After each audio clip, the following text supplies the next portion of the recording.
बिस्मिल्लाहिर्रहमानिर्रहीम। अस्सलाम वालेकुम नाज़रीन, आपको इस वक्त की सबसे बड़ी सियासी खबर देते हैं। आपको बता दें कि आज दिन भर तमाम सियासी जमातों ने कहीं ना कहीं अपने कैंडिडेट्स का ऐलान किया है। लोकसभा इलेक्शंस काफ़ी दिलचस्प हो रहे हैं हर गुजरते दिन के साथ। आपको बता दें कि आज पीडीपी की जानिब से ऐलान कर दिया गया और अल्ताफ बुखारी साहब की पार्टी की जानिब से भी ऐलान कर दिया गया कि उनके कैंडिडेट्स कौन कौन होंगे। जी हाँ, बड़ी खबरें हम आपको दे रहे हैं इस वक्त। आपको बता दें कि सबसे पहले नेशनल कॉन्फ्रेंस और पीडीपी अलहदा हो चुकी हैं, पीएजीडी नहीं रही। और कहीं ना कहीं जो है पीडीपी के मुताबिक नेशनल कॉन्फ्रेंस ने उनके साथ धोखा किया है और मजबूरन महबूबा मुफ्ती के मुताबिक उनको आज ऐलान करना पड़ा। और आपको बता दें कि ऐलान के मुताबिक जनूबी कश्मीर की सीट से महबूबा मुफ्ती खुद इलेक्शन लड़ रही हैं और वहीद पर्राज श्रीनगर पार्लियामेंट कंस्टिट्यूएंसी से इलेक्शन लड़ रहे हैं। और फयाज मीर, जिनका ताल्लुक कुपवारा से, हाल ही में उन्होंने पीडीपी में फिर से शमूलियत इख्तियार की, वो इलेक्शन नॉर्थ कश्मीर से लड़ रहे हैं। तीन ऐलान कर दिए गए आज पीडीपी की जानिब से। सबसे पहले नॉर्थ कश्मीर से फयाज मीर पीडीपी के कैंडिडेट होंगे और वहीद पर्रा श्रीनगर से कैंडिडेट होंगे। श्रीनगर उनका मुकाबला सीधे होगा उमर अब्दुल्ला। और अपनी पार्टी की जानिब से भी ऐलान कर दिया गया। और महबूबा मुफ्ती का जो कंपटीशन है वो कहीं ना कहीं गुलाम नबी आजाद के साथ होगा, जफर मनहास के साथ होगा। और बीजेपी की जानिब से कहा जा रहा है कि रविंदर रैना, एजाज असद और शहनाज गनाई, तीनों में से एक का नाम जो है कहीं ना कहीं आज या कल जो है फाइनल कर दिया जाएगा। फिलहाल आपको बता दें कि अपनी पार्टी की जानिब से भी एक बहुत बड़ा ऐलान कर दिया गया। मोहम्मद अशरफ मीर को श्रीनगर से अपनी पार्टी जो है वो फील्ड कर रही है और अपनी पार्टी की जानिब से जो कैंडिडेट होगा वो मोहम्मद अशरफ मीर लोकसभा इलेक्शंस के लिए होंगे। और इसी तरह से जफर मनहास जो हैं वो साउथ कश्मीर की सीट से अपनी पार्टी की जानिब से इलेक्शन लड़ेंगे। इस वक्त मजीद तफसीलात के लिए हमारे साथ मौजूद हैं राहिल गनाई, मेरे स्पेशल कॉरेस्पॉन्डेंट और ब्यूरो चीफ जम्मू। राहिल, क्या तफसीलात हैं आपके पास? जी बिल्कुल, जिस तरीके से जम्मू कश्मीर में एक लंबे अरसे के बाद जो है वो इलेक्शन होना तय पाया और उसी के बाद जो है सियासी हलचल देखने को मिली और खासकर पूरे हिंदुस्तान की नजरें अगर हम कहें तो कश्मीर की जनूबी कश्मीर सीट, जिसको अनंतनाग राजौरी पुंछ सीट कहा जाता है, इस पर काफी नजरें जो है मरकूज है, क्योंकि यहाँ पर तमाम सियासी जमातें जो है वो काफी इंटरेस्ट दिखा रही है। और इसी के बीच बड़े चेहरे, जो जिस पार्टी के पास जितना कोई बड़ा चेहरा है वो इसी सीट से उतारने की कोशिश कर रहा है। हालिया जिस तरीके से नेशनल कॉन्फ्रेंस ने मियां अल्ताफ हुसैन लारवी को इस जहां पर उतारा और वहां से सियासत में एक भूचाल पैदा हो गया, क्योंकि ये सोच नहीं पा रही थी ये अवाम जो है कि इस तरीके के फैसले ये लेंगे, क्योंकि अवाम को हमेशा से बेवकूफ बनाया गया, कभी पीएचडी, कभी इंडिया अलायंस, कभी कुछ। तो कुल मिलाकर जब जब ये जैसे जैसे वक्त करीब आ रहा है तो वैसे वैसे ही ये तमाम जो अंदर की बातें हैं, जो पर्दे के पीछे जो चीजें थी वो बाहर आ रही हैं। कहीं ना कहीं कुर्सी के चक्कर में सब पड़े हैं और पर्दे के पीछे क्या है वो निकल कर अब सामने आ रहा है। जिस तरीके से अब आज महबूबा मुफ्ती का ऐलान भी इसी सीट से गालबन हो चुका है। मैं आपको ये भी बता दूं, वहीद पर्रे का नाम भी आ गया, इसी के साथ साथ फयाज मीर का नाम भी आ गया। तो कुल मिलाकर कश्मीर की तीनों सीटों पर जो है वो हर पार्टी अपना कैंडिडेट खड़ा कर रही है। नेशनल कॉन्फ्रेंस ने खड़ा किया तो कुल मिलाकर इंडिया अलायंस नजर नहीं आया। पीएचडी का जो डंका बजाया जा रहा था वो भी खत्म हो गया। तो कहीं ना कहीं अब सिर्फ अटकलें ये लगाई जा रही है कि क्या आईएएस ऑफिसर जो राजौरी पुंछ के मेंढर इलाके से है, एजाज असद, क्या वो होंगे कैंडिडेट या रविंदर रैना होगा?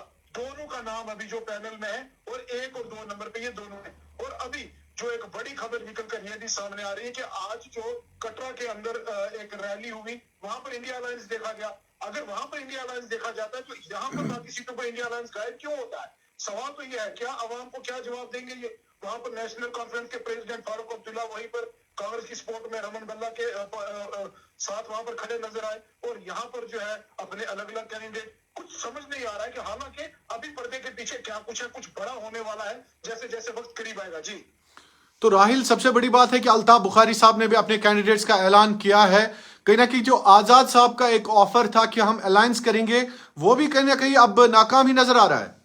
जी बिल्कुल, मैं आपको ये बता दूं कि गुलाम नबी आजाद खुद राजौरी पुंछ अनंतनाग सीट से अपनी किस्मत आजमाई कर रहे हैं और यहाँ पर आज अल्ताफ बुखारी की पार्टी ने यहाँ से भी कैंडिडेट का अनाउंसमेंट कर दिया है। तो कुल मिलाकर देखा जाए तो कोई भी अलायंस, कोई भी गठबंधन, कोई भी इत्तेहाद नजर नहीं आ रहा है। इसके पीछे वजह क्या है ये तो वक्त बताएगा, लेकिन पर्दे के पीछे जरूर कुछ ऐसा है जो इन लोगों को इस सीट के लिए खासकर ये सीट, क्योंकि ये जम्मू की सीट भी मानी जाती है और कश्मीर की सीट भी मानी जाती है, तो यहाँ पर आकर इनके तमाम इत्तेहाद टूट चुके हैं।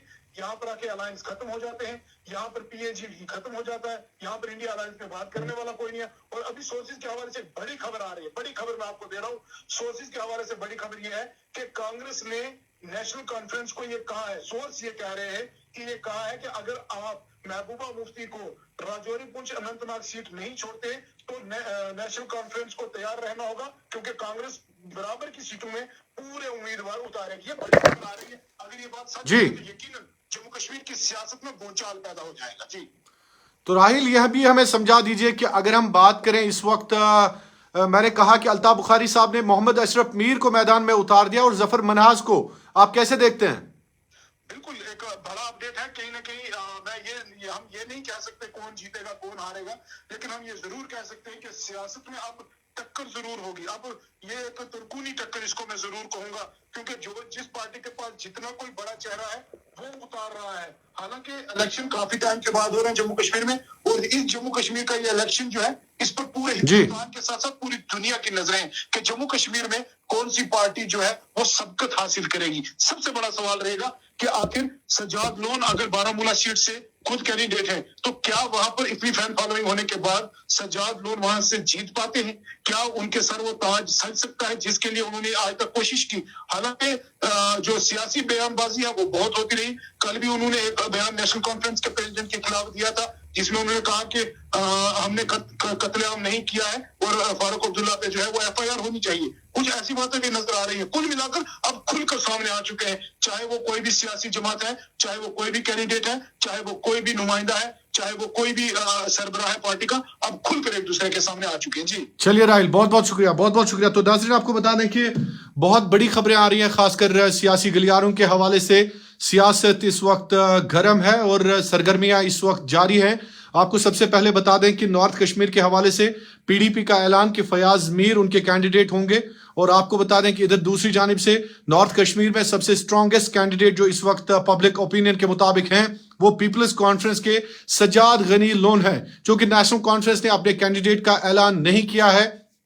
अभी तक जो लोग हैं वो सज्जाद गनी लोन को अव्वल दर्जे पर मान रहे हैं और कह रहे हैं कि सज्जाद गनी लोन को सबकत हासिल है तमाम जो कैंडिडेट्स अभी तक इस वक्त फ्रे में है। लेकिन दूसरी जानिब से आपको बता दें, श्रीनगर से आज अल्ताफ बुखारी साहब की पार्टी ने भी ऐलान कर दिया, स्ट्रॉन्ग कैंडिडेट मोहम्मद अशरफ लोन को मैदान में उतार दिया। लेकिन इधर दूसरी जानिब से पीडीपी की जानिब से वहीदुर रहमान परा जो है वो पीडीपी के कैंडिडेट होंगे, और इसी तरह से कहा जा रहा है कि उमर अब्दुल्ला जो है वो नेशनल कॉन्फ्रेंस की तरफ से कैंडिडेट होंगे। साउथ कश्मीर सीट के लिए जफर मनाज का ऐलान किया अल्ताफ बुखारी साहब की पार्टी ने। इसी तरह से अगर हम नेशनल कॉन्फ्रेंस की बात करें तो मियां अल्ताफ उनके गुजर वोट्स पर काफी नजर है, लेकिन देखना यह होगा कि पहाड़ी और गुजर वोट्स अगर आपस में क्लैश कर जाते हैं तो यकीनी तौर पर पहाड़ी वोट्स किसकी तरफ जाते हैं वो देखना होगा। गुलाम नबी आजाद भी किस्मत आजमाई कर रहे हैं। दूसरी जानिब सबसे बड़ा फैक्टर जो है कि अगर साउथ कश्मीर ने वोट डाला तो साउथ कश्मीर किसको वोट डालेगा, वो भी सबसे बड़ी बात है, क्योंकि साउथ कश्मीर के साथ करीबन जो है 9 लाख वोट है साउथ कश्मीर कॉन्स्टिट्यूएंसी के साथ। साउथ कश्मीर जो कॉन्स्टिट्यूएंसी है साउथ कश्मीर रजौरी, तो इधर से दूसरी जानिब जो जम्मू की तरफ वोट्स है वो बहुत कम है, कश्मीर की तरफ साउथ कश्मीर सीट के वोट्स बहुत ज्यादा है। महबूबा मुफ्ती, गुलाम नबी आजाद, जफर मनाज अपनी पार्टी से, इसी तरह से नेशनल कॉन्फ्रेंस के मियां अल्ताफ, और बीजेपी अपना ऐलान अभी नहीं कर चुकी है। बीजेपी की जानिब से या तो रविंदर रैना होंगे, लेकिन कहा जा रहा है कि आईएएस ऑफिसर जो है असद एजाज साहब हैं वो भी मैदान में शायद उतारे जा सकते हैं बीजेपी की जानिब से। फिलहाल जब मेरी बात असद एजाज साहब से हुई तो उन्होंने इन बातों को सिरे से खारिज कर दिया, कहा कि ऐसी कोई बात नहीं है। फिलहाल शहनाज गनाई भी एक ऑप्शन है बीजेपी की जानिब से, लेकिन देखना यह होगा कि साउथ कश्मीर में जो मुकाबला है वो किस कदर होगा। इसी तरह से श्रीनगर में अभी तक का जो मुकाबला है इंटरेस्टिंग है। श्रीनगर में मुकाबला सीधे तौर पर अल्ताफ बुखारी साहब की पार्टी, नेशनल कॉन्फ्रेंस और साथ ही साथ जो है वहीदुर रहमान परा, ये 3 पार्टी जो है इनका ट्रायंगुलर जो है मुकाबला होगा श्रीनगर में। नॉर्थ कश्मीर में फिलहाल सज्जाद गनी लोन जो है वो अव्वल नंबर पर है। और इसी तरह से नेशनल कॉन्फ्रेंस ने अपने कैंडिडेट का ऐलान नहीं किया। फयाज अहमद मीर का ऐलान आज किया गया, ताल्लुक है कुपवारा से। अब देखना यह होगा कि नेशनल कॉन्फ्रेंस भी अगर कुपवारा से कैंडिडेट उतारती है तो यकीनी तौर पर यह जो मुकाबला होगा काफी इंटरेस्टिंग होगा। बहुत बहुत शुक्रिया आपका।